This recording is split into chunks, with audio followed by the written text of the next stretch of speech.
the Calgary Flames fell short to the Chicago Blackhawks, and Don Maloney's words do not provide any sort of light at the end of the tunnel. You're Locked On Flames, your daily podcast on the Calgary Flames. Part of the Locked On Podcast Network, your team every day.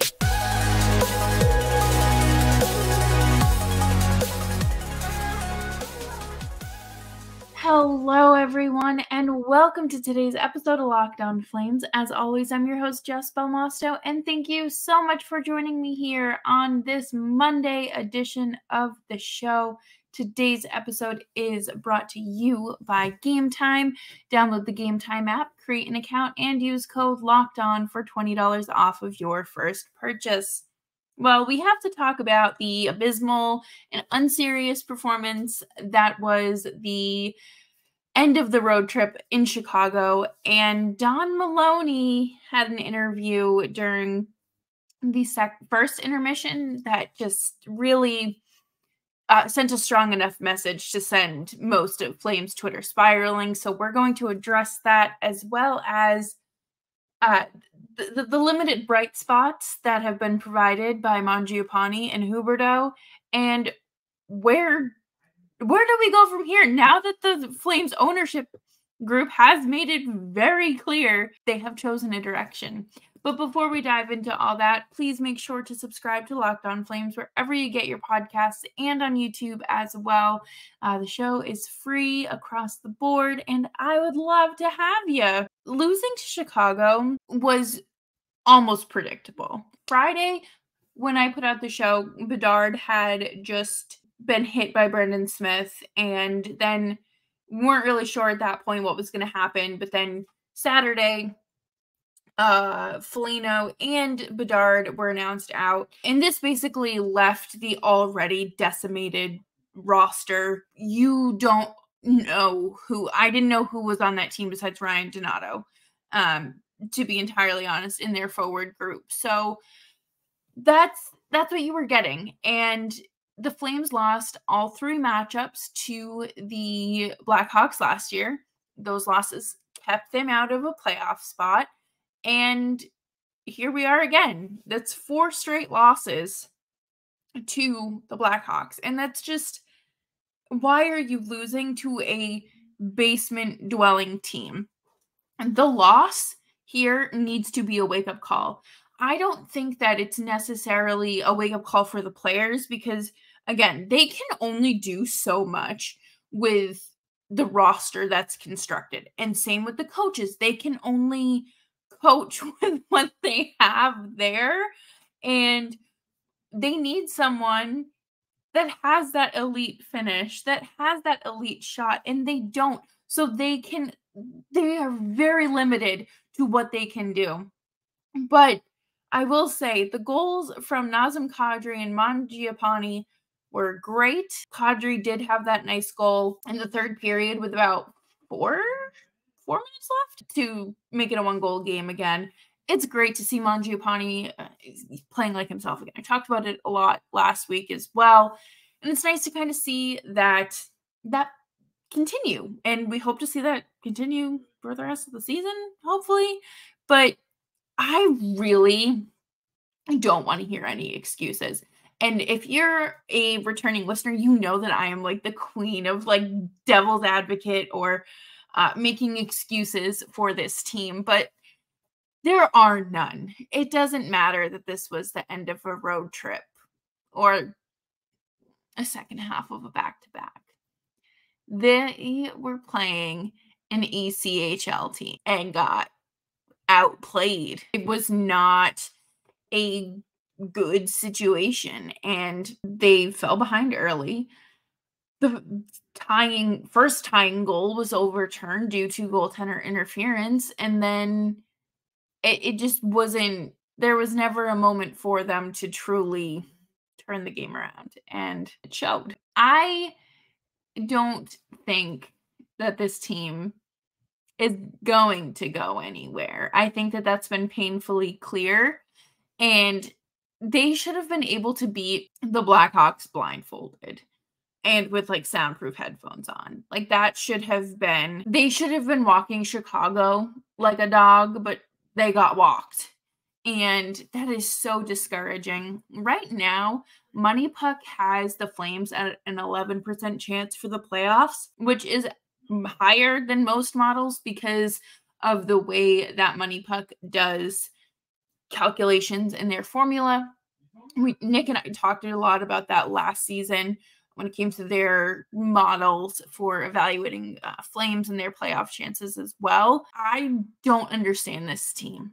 I don't. And how you can go out there and have the same goaltender in net against the Predators, one of the better teams in the league, put up 6 against them in their, obviously Saros got pulled, but, you were able to force the coach's hand there. And Markstrom has been stealing games and Vladar has just been giving them away. I don't really know what else you're gonna expect and get from Dan Vladar. I think that the ship has officially long sailed on any team being interested, unless a freak accident occurs or if a team just needs a backup by chance. Huska said in his post-game press conference that he doesn't think the Flames tested Mrazek that much, and it's just kind of like, no kidding. Don't have an elite shooter. You don't have players that are really pressuring and crashing the net. I mean, we have seen a lot more of the net front present stuff, especially with the Kadri, Pospisil, and Zari line. But it's still not, you're not testing the goaltenders.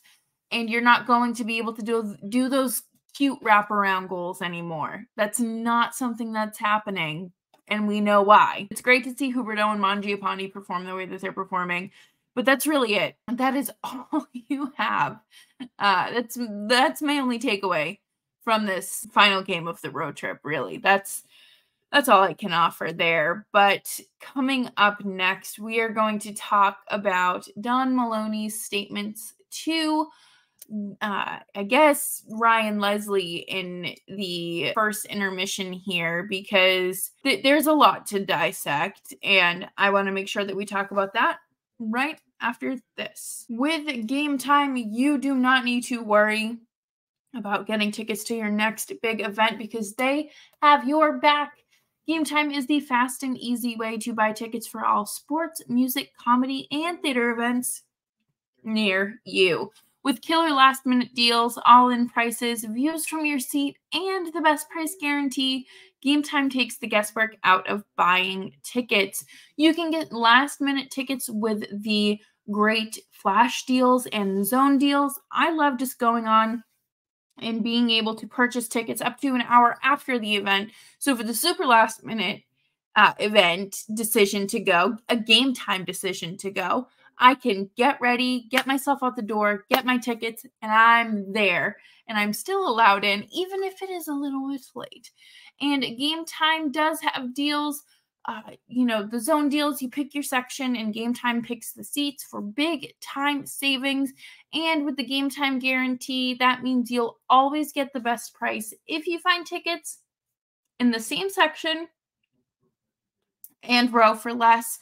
Game Time will credit you 110% of the difference. Take the guesswork out of buying tickets with Game Time. Download the Game Time app, create an account, and use code LOCKEDON for $20 off of your first purchase. Terms apply. Again, create an account and redeem code LOCKEDON for $20 off. Download Game Time today. Last-minute tickets, lowest price guaranteed. Thank you, everyone, for hanging out with us today on Locked On Flames. Make sure you're subscribed wherever you get your podcasts and on YouTube as well. I love hearing from y'all. It's in the comment sections as long as you're nice. But JJ, who was on the show 2 weeks ago now, I think right before Christmas, right around Christmas, wrote an article about Don Maloney's quotes in his interview for the Win column. And I I thought that this was really great. And I'm just referring to this for the quote as a whole, because this is like the only place that I have found where it has the full quote. But like I said, Don Maloney spoke with Ryan Leslie and during the first intermission during the game against the Blackhawks, and talking about, and he was asked about the direction of the Flames, and this is what he had to say. And a lot of this has plenty of fans waving their red flags. Like, this is not good, especially when you see the outcome that happened like an hour later. Well, every day since the start of the season, Craig, Dave, Brad, myself have talked about how to improve the club every day, short-term or long-term. Flames fans know we have some contracts that are up. We'd like to keep all of our players. The reality is, in a cap world, you probably can't. It's a real balancing act. Ultimately, players sort of dictate who stays and who goes, quite frankly. Okay, so let's stop right there. This is a very like, well, you know, we don't want to trade anyone. We would love to keep everyone. It's a very passive, I guess you could say. And it doesn't, there's no vision other than, yeah, like, we would love to keep everyone. That would be the goal, except we can't. So we have to figure something out. It's just kind of like twiddling your thumbs. And it just feels like we're trying to please everyone because you don't want to say we need to trade the best pending UFA. And that would be Noah Hanifin, I would say. So this quote, this last sentence here, sent alarm bells off for everyone. Ultimately, the players sort of dictate who stays and who goes, quite frankly. So there is a very large problem with this quote, with that sentence, because why are they getting to dictate that? I understand their input is very important, and you want to make sure players want to be here. You want to make sure that you don't have any hostages.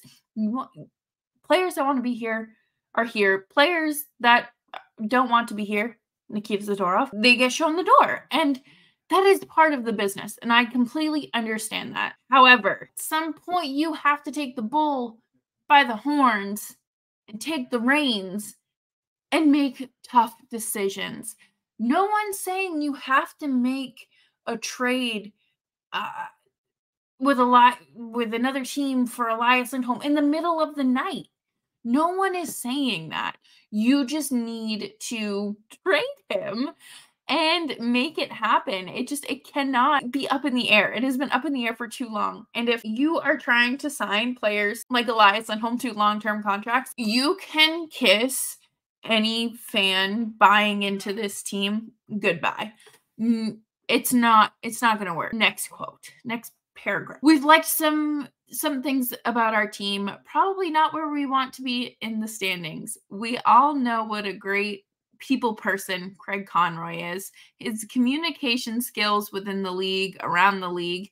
I think part of the job is getting to know the other managers and have relationships. That's a real strength for Craig.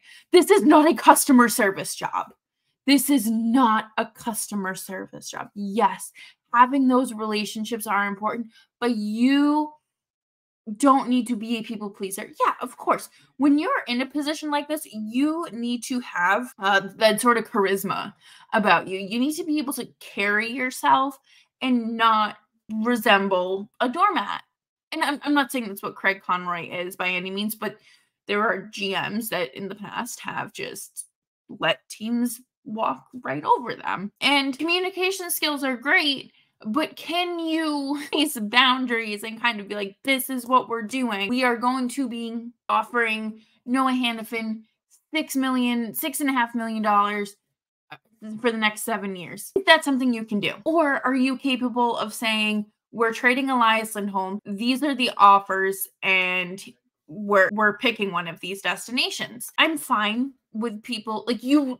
It is quite literally part of the job to be a people person. You don't want to be someone that people don't want to deal with. You want to be at like that top of the list when it comes to, oh, hey, you have a goaltender that you're more than likely looking to trade. Oh, you have that top line center that I really need because my second line center is hurt and we can't make internal moves.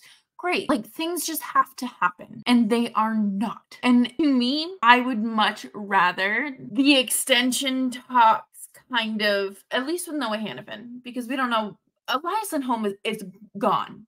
He is gone. It is evident that he will be traded. But with Noah Hanifin, with the talk supposedly re-engaging, I would say I am fine with them holding out a little bit longer because you got to figure out the solid comparables, right? Do I think he should be making as much as Mackenzie Weegar? Probably in that same ballpark, just because of what he brings to this team offensively with the counting stats as well. But again, a whole nother episode. We just need to get things done and determine stop wasting everyone's time. Time's going to run out. We're continuing to look at our team. We thought, okay, we'll get through the All-Star break, see where we sit, see where we stand, continue to talk to our own players and agents, and yet realistically be in the marketplace and try to figure out how we can better this club. And that's a daily act on our part. Okay, it's just a continuation of the wait and see game. And how many times have we said the wait and see game needs to come to an end? It's not that people want the Flames to be bad. No, because that's kind of where they're at right now and people are getting very tired of it. But people want the Flames to pick a direction. Are you going to set yourself up for better draft picks so you can become a competitive team in 2 seasons? Or are you just going to dig yourself a deeper hole in this middle of the pack situation year after year? And locking 2 older, use it lightly, guys into these long-term contracts is not going to do you any good if you truly want to win. So it just does not feel as if there is a direction still, because I mean, they want to keep everyone. I don't know why. That just doesn't feel like a realistic perspective to have as a businessman. You know, I would think you need to just, okay, we came into the season saying we can't have 7 UFAs. I think they're down to like 5 minus like the depth guys, but you need to figure something out and time is running out. The trade deadline right now is 2 months from today when this episode goes live. So do with that what you will. I'm not going to hold my breath, and I don't think Flames fans should anymore either. This is just what we're getting. So if you would like some fun facts about other contending teams, let me know. I will happily point you into the direction. We have a podcast for every team here at Locked On NHL, so you can definitely listen to corresponding shows. Coming up next, we are going to talk about this next game against Ottawa at home before hitting the road again, and who is making a difference and what needs to change for the short-term future. But before we do any of that, we are going to take a quick break to talk about FanDuel. FanDuel is the #1 sports betting app here at the Locked On NHL Network. The NFL regular season is wrapping up, but there's still time to get in on the action with FanDuel, America's #1 sportsbook.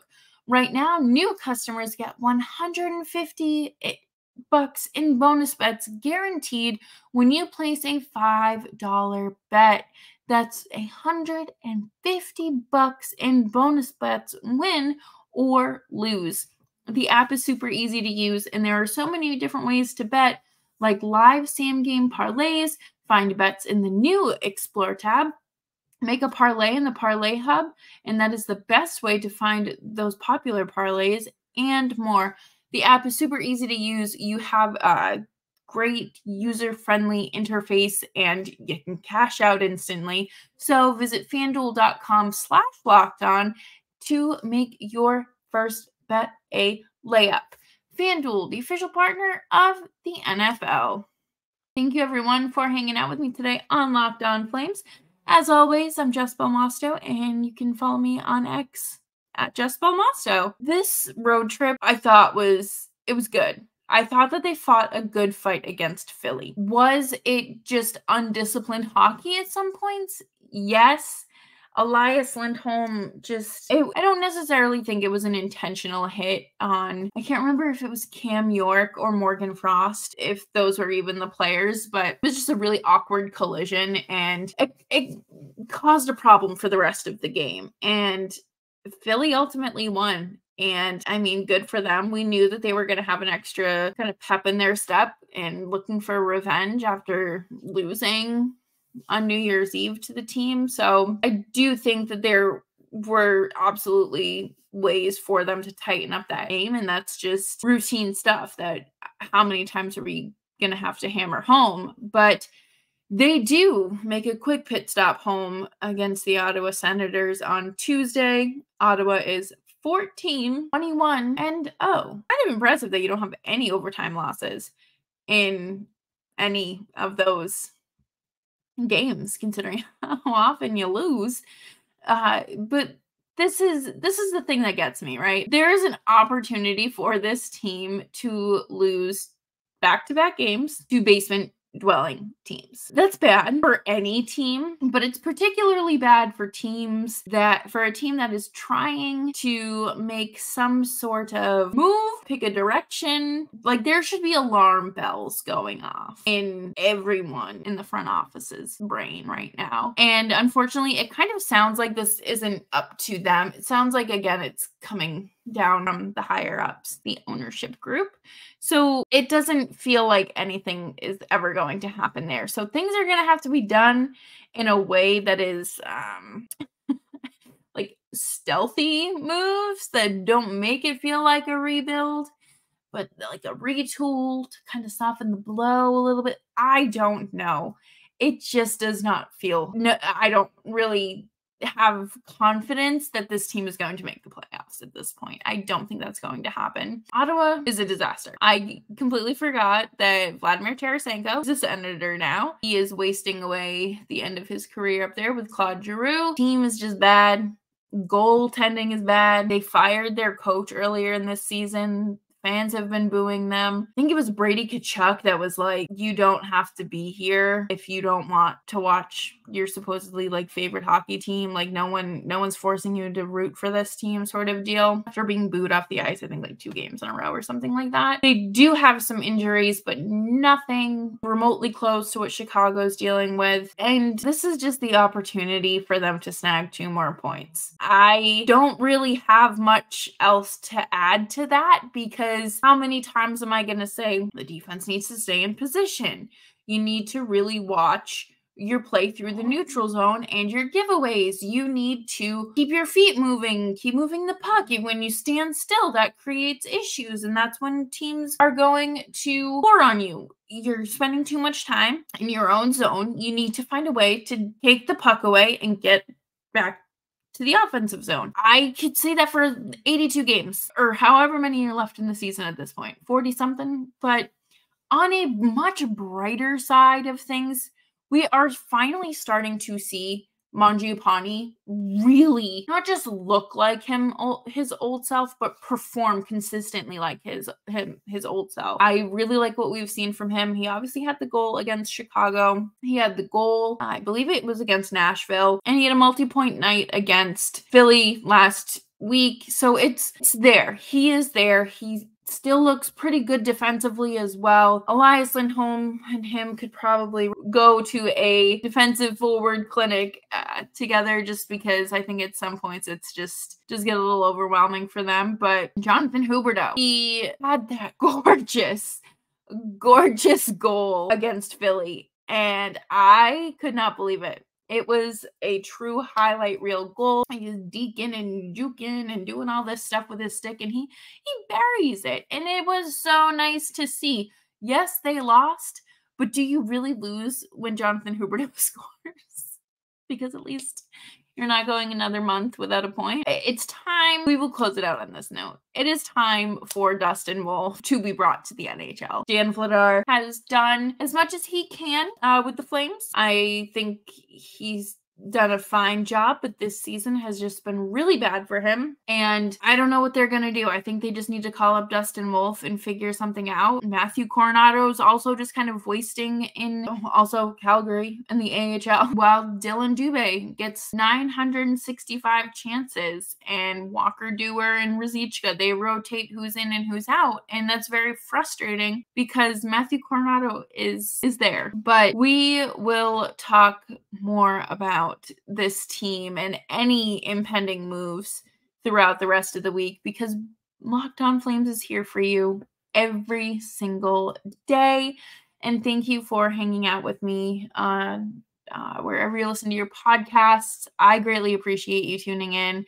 And if you'd like, you can follow me on X or Twitter, whatever you're calling it, at Jess Belmosto, and we can continue the conversation over there, because I think we all have a lot to say at this point. So thank you all for tuning in. Stay safe, stay dry, stay hydrated, and put on some chapstick.